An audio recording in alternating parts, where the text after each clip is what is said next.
कि सिस्टम के साथ काम करके हम कामयाब हो जाते हैं। तो सबसे पहले तो आज मैं आपको बताता हूं why system is important. System का मतलब क्या होता है? सुना तो बहुत है, लेकिन सिस्टम की मीनिंग हमें नहीं पता है कि इस स्पेलिंग के अंदर क्या छुपा हुआ है।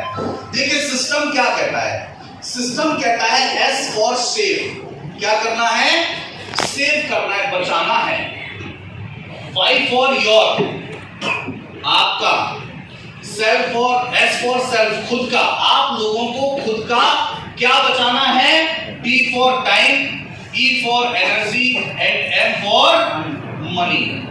अगर आप सिस्टम के साथ काम करोगे तो टाइम भी बचेगा आपका, एनर्जी भी बचेगी और मनी भी बचेगा। लेकिन अगर सिस्टम से बाहर जाके काम करोगे, 200 लोग मिलकर ट्रक उठाने की कोशिश करोगे तो टाइम भी खर्च होगा, मनी भी खर्च होगा, एनर्जी भी खर्च होगी और सफलता मिलेगी या नहीं मिलेगी इस बात की कोई गारंटी नहीं है। लेकिन अगर ये 5 लोग सिस्टम के साथ काम करेंगे तो टाइम भी बचेगा, एनर्जी भी बचेगी, मनी भी बचेगा और 100% सफलता की यहां पे गारंटी है। इसीलिए बार बार कहा जाता है कि save your self, time, energy and money.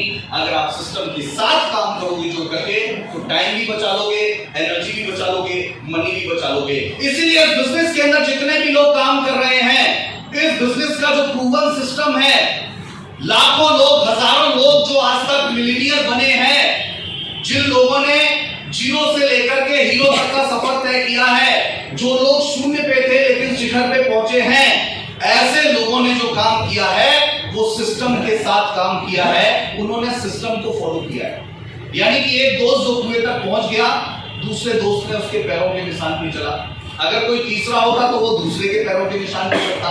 इसीलिए इस बिजनेस के अंदर जो लोग कामयाब हो गए हैं, जो लोग सफल हो गए हैं, वो लोगों के पैरों के निशान पे अगर हम चलेंगे तो हम लोग भी क्या हो जाएंगे? कामयाब हो जाएंगे। यानी कि जो सिस्टम कहता है, अगर उस चीज को हम फॉलो करेंगे तो हम लोग भी इस बिजनेस के अंदर क्या हो सकते हैं? सफल हो सकते हैं। आगे हम लोग बढ़ते हैं और जानते हैं कि कैसे हमें यहां पर काम करना है, कैसे हमें यहां पर काम करना है। तो यहां पर लिखा हुआ है ब्राइट बिगनिंग। ब्राइट बिगनिंग, पहले करिए थोड़ा। हाँ जी, ब्राइट बिगनिंग की इनकी बात। यहां पर क्या लिखा हुआ है? Bright beginning. और बिगनिंग का मतलब क्या होता है? शुरुआत। और किसी भी काम को करने में अगर आपने शुरुआत सही करी है तो यकीन मानिए उसका रिजल्ट भी आपको क्या मिलता है? बेहतर मिलता है। फ्लाइट में जब आप सफर करते होंगे तो आपने देखा होगा कि एरोप्लेन जब रनवे से उड़ान भरता है तो सबसे ज्यादा उसके इंजन पे जो लोड पड़ता है, सारी लाइट्स बंद कर दी जाती है ना, तो सबसे ज्यादा जो लोड पड़ता है वो टेक ऑफ के टाइम पड़ता है। यानी कि उसको एक ऊंचाई पर जाने में सबसे ज्यादा लोड पड़ता है। लेकिन जब वो ऊंचाई तक पहुंच जाता है, हजारों फुट की ऊंचाई पे पहुंच जाता है, उसके बाद उसके ऊपर इतना लोड नहीं पड़ता। यानी कि जो शुरुआती काम होता है वो थोड़ा सा ज्यादा उसमें वक्त लगता है, थोड़े से एफर्ट्स ज्यादा लगाने लगते हैं, लेकिन जब आप ऊंचाई पर पहुंच जाते हो फिर आपका बिजनेस, आपका सिस्टम ऑटो मोड पे आ जाता है और आपको जो सफलता है वो हमेशा मिलती रहती है और आप जिंदगी में आगे कामयाब होते रहते हैं। इसीलिए इस बिजनेस के अंदर आपको कामयाब होना है तो सबसे पहले शुरुआत कैसे करनी है और जितने लोगों को भी आप अपने साथ इस बिजनेस में ला रहे हो उनको शुरुआत कैसे करवानी है, इसके ऊपर ध्यान देने की सबसे ज्यादा जरूरत है।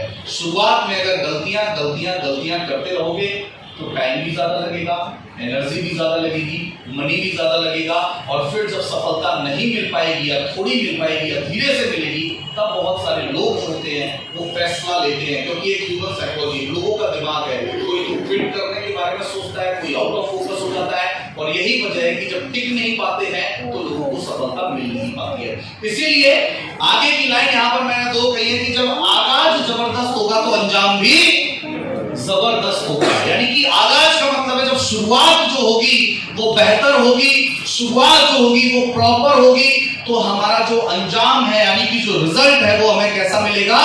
बेहतर मिलेगा। लेकिन सवाल ये उठता है कि इस बिजनेस में अगर आपको कामयाब होना है, सबसे पहली शुरुआत आपको कहां से करनी पड़ेगी? ऐसी कौन सी पहली चीज है, ऐसी कौन सी पहली आदत है जिसको आपको अपने अंदर ढालना होगा? ऐसा कौन सा सा काम आपको करना होगा जो इस बिजनेस में शुरुआत में बहुत मायने रखता है, जो आपको सफल बनाने के लिए बहुत ज्यादा जरूरी है। ऐसा कौन सा काम है, तो मैं आपको बताता हूं कि वो कौन सा काम है। वो यहां पर क्या लिखा है, बी आर गुड फॉलोअर। हम क्या करते हैं ना, सफल व्यक्ति को फॉलो करना नहीं चाहते। हम सक्सेस अपलाइन को, हम एक्टिव अपलाइन को, हम ग्रोइंग अपलाइन को फॉलो करना नहीं चाहते। हम सोचते हैं कि अपलाइन ने अगर हमसे कुछ कहा है कि सर ऐसा कर लीजिए, तो हम सोचते हैं इसमें किसका फायदा होगा, अपलाइन का फायदा होगा। इसमें किसका फायदा होगा, सीनियर का फायदा होगा। लेकिन अगर हम अपने आप को किसी को समर्पित करना नहीं जानते हैं, अगर हम किसी को फॉलो नहीं, अगर हमारा जिंदगी में कोई गुरु नहीं है, अगर जिंदगी में हम किसी से सीख नहीं रहे हैं, अगर हम जिंदगी में किसी का अनुसरण नहीं कर रहे हैं, किसी की कॉपी नहीं कर रहे हैं, तो मान लीजिए कि आपकी सफलता जो है वो आपसे कोसों दूर रहने वाली है। अगर आपको सफल होना है, मैं ये नहीं कह रहा हूं कि आंख बंद करके अपलाइन को फॉलो करिए, मैं नहीं कह रहा हूं कि अपलाइन जो बोल रहा है वो सही, लेकिन अगर आपको ये दिख रहा है कि मेरा अपलाइन एक्टिव है, यानी कि कीवा कर रहा है, लगातार कर रहा है, एक्टिव है और सक्सेस भी है, यानी कि पैसा भी कमा रहा है और ग्रोइंग भी है। कि जब आपने अपलाइन के साथ ज्वाइन किया था तब अपलाइन डायरेक्टर था, फिर अपलाइन प्रेसिडेंट बना, फिर अपलाइन चेयरमैन क्लब क्वालिफाई किया, यानी कि अपलाइन एक्टिव भी है, ग्रोइंग भी है और सक्सेस भी है। और जब अपलाइन एक्टिव है, ग्रोइंग अपलाइन है, सक्सेस अपलाइन है, तो आपको उसको अगर फॉलो करेंगे, अगर उसके पैरों के निशान पे हम लोग चलेंगे, तो सफलता मिलेगी या नहीं मिलेगी? यस और नो? मिलेगी ना?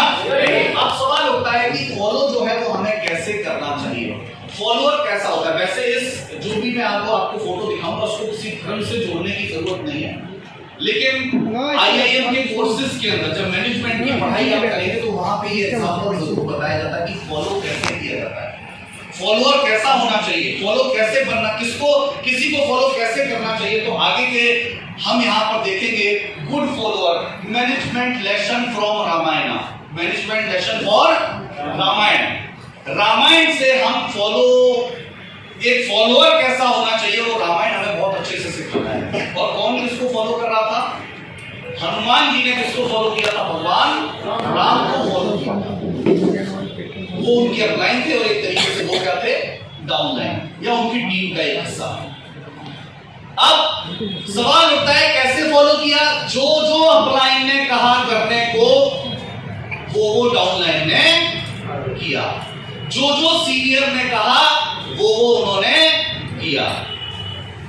सीनियर ने कहा कि भाई मेरे भाई को लड़ाई में चोट लग गई है, मेरा भाई बेहोश हो गया या इसका बहुत नुकसान हो गया, तो आपको क्या करना है, जैसा बताया जा रहा है तो ये संजीवनी बूटी लेकर के आनी है।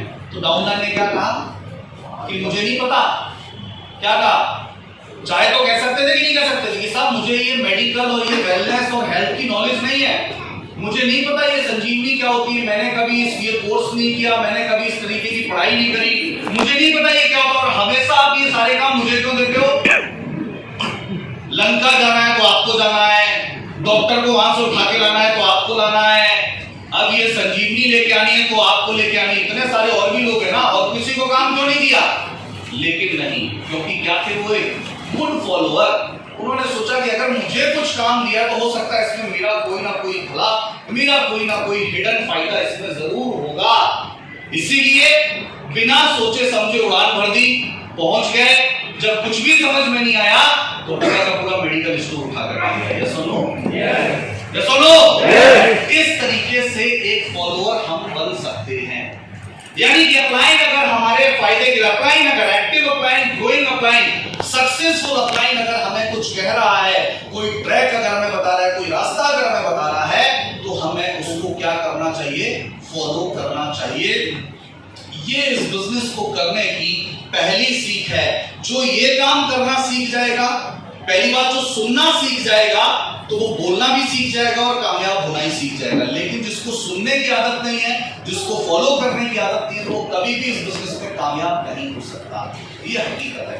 कामयाब इस बिजनेस में वही है जो अपने सीनियर, अपने upline, active upline, growing upline और सक्सेसफुल अपलाइन की बातों को सुन रहा है, समझ रहा है और उसको क्या कर रहा है, फॉलो कर रहा है। ये बहुत इंपॉर्टेंट चीज है।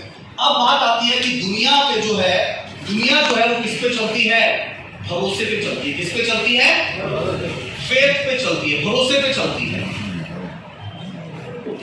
भगवान को मानते हैं बहुत सारे लोग, देखा है किसी ने आज तक? नहीं, लेकिन अनुभव किया है। क्या किया है? फील किया है, भरोसा करते हैं। क्यों? हमने ऐसा सुनते हुए आए हैं हमारी फैमिली में कि अगर भगवान को मानेंगे, उसको याद करेंगे, कुछ अच्छा काम करने से पहले तो हो सकता है उस काम में आपको सफलता मिल जाए। ये एक भरोसा है, देखा किसी का नहीं है। और दुनिया में कहा जाता है कि भरोसा बहुत ज्यादा मायने रखता है। ये सारी की सारी चीज जो है ना, ये जितनी भी प्रकृति चल रही है, ये सारी की सारी जो है वो किस पे टिकी? जैसा हम सोच लेते हैं, वैसा हमारे साथ होने लग जाता है। शाहरुख खान का एक डायलॉग है ना, मैं हमेशा कहता हूं, अगर किसी चीज को पूरी शिद्दत के साथ चाहो तो ये सारी कायनात उसे तुमसे मिलाने में लग जाती है। ओम शांति ओम मूवी के अंदर कहा डायलॉग है। इसके क्या मायने हैं? मूवी देख ली, डायलॉग सुन लिया, तालियां बजा ली, लेकिन क्या कहना चाह रहा है इसमें वो हम नहीं। अगर किसी चीज को पूरी शिद्दत के साथ चाहो, जिस चीज के बारे में आप सबसे ज्यादा सोचते हो, ये प्रकृति आपको वो चीज देने लग जाती है। आप सोचो, यहां से मैं जाऊं घर, ऐसा ना हो कहीं रास्ते में मुझे जाम मिल जाए, ऐसा ना हो कहीं जाम मिल जाए, आज मैं लेट ना हो जाऊं कहीं, 6 बजे निकला हूं, 7 बजे तक कैसे भी करके मुझे घर पहुंचना है, ऐसा ना होगा जाम मिल जाए। 99% केसेस में उस दिन जाम मिलेगा, क्योंकि बार बार आप मांग रहे हो जाम जाम जाम। वो वाला जाम नहीं, ठीक है, वो वाला जाम ट्रैफिक जैम, ठीक है, तो ट्रैफिक जैम मिल जाता है।